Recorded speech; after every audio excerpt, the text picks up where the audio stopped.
It's a very funny situation that's going on in our country. Every time we enter an era of economic instability, the number of people joining the military increases. While Trump is not the best for the economy, probably the worst president for the economy in close to 100 years, um, he's good for the military. When people are joining the military for jobs, because the economy sucks, the world is sucking in the United States, everything stinks because of what he's doing, and they figure the military, you get 3 meals, you get benefits. After you're done, there's the GI Bill, there's all sorts of benefits. But is it really short-sighted? We see that budget cuts are happening, that cuts to the VA are happening. People are worried about their health insurance and their family's health insurance ending. The best way to ensure health insurance for the family is to be in the military, because then your whole family is covered. Your children, your wife. You can apply for housing if you're having a hard time finding a job. But how long are those things going to last under Trump? We see right now that veterans, when they get out, are losing their status for jobs, that the VA is shrinking, that the number of VA hospitals are closing. I mean, you shrink the staff where the staff can't do anything. The next thing, they're going to say the hospital's non-functioning, we have to close it. So while people are joining for those reasons, are they really willing to put their life on the line if they're in an armed conflict? People who join the military out of patriotism, out of wanting to do something for the country, wanting to be part and defend the country, those are the people we need in the military. You can say that after boot camp and after this and after that, but if the sole reason you're joining the military is for a job, how good of a soldier are you going to be? Okay, maybe you're operating a drone, so you're a drone pilot. Cool. It's like playing a video game. But putting boots on the ground, drill sergeants are not going to admit that the crop of recruits isn't as good as it used to be. I mean, the record numbers. Under Biden, they had a hard time filling the ranks of the military because the economy started to get better. People saw that, they could find jobs. Hell, there was even a job shortage under Biden. After COVID, businesses were looking to hire. I mean, it's a different world.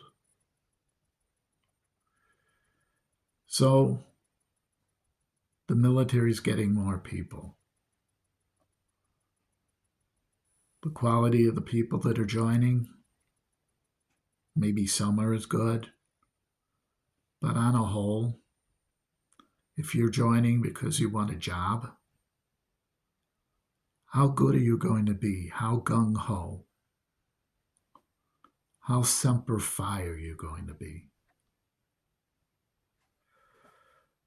And here's the downside.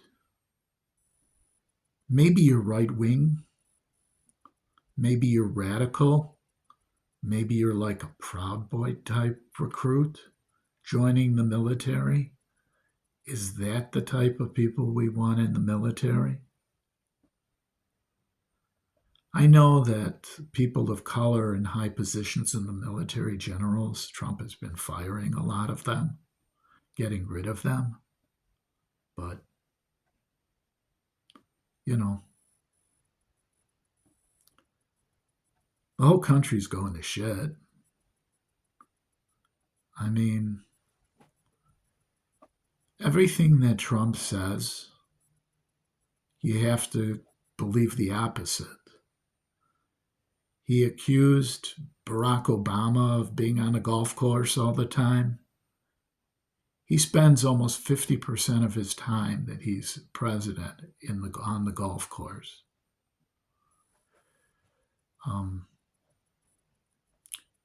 There's supposed to be a emoluments clause. He's selling meme coins, and if you're one of the big purchasers of his coin, you get to personally meet with him. If that's not breaking emoluments laws and worthy of impeachment all by itself, I don't know what is. I mean, everything he said is a lie. He said he didn't know anything about Project 2025, yet he's using the 2025 book cover to cover.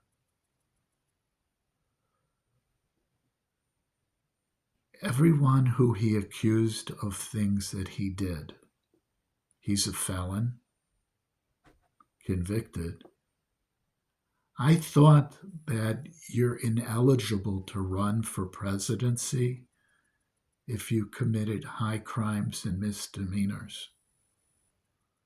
The fact that he was able to push everything back till after the election, that in itself is a crime against the country committed by the system. He should not have been able to push things back.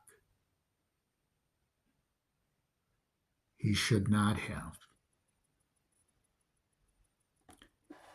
Being accused of all of those crimes, potential to be indicted, convicted, should have disqualified him. But a con man is a con man. After the election, when he started his regime, the biggest thing on Google was, how do I change my vote? If the election was held today, he would lose by over 75% of the vote. He would get maybe 25%. Unfortunately, people learn too slow. They believe the lies that are spewed out, propaganda. Any show that uses the word news in their heading should lose their license if it can be proven that they're a propaganda network. They can have a spin. That's cool. But if it can be deemed pure propaganda, it's not freedom of speech. It's a business license. You cannot have a business license to sell food and sell alcohol without having an alcohol license. They should create a propaganda license. And it should have to be in the title that if you're on the air and you're deemed propaganda and can be proven to be propaganda and not news, well, you should have to have the right license. So, call it blah, blah, blah propaganda show instead of blah, blah, blah news.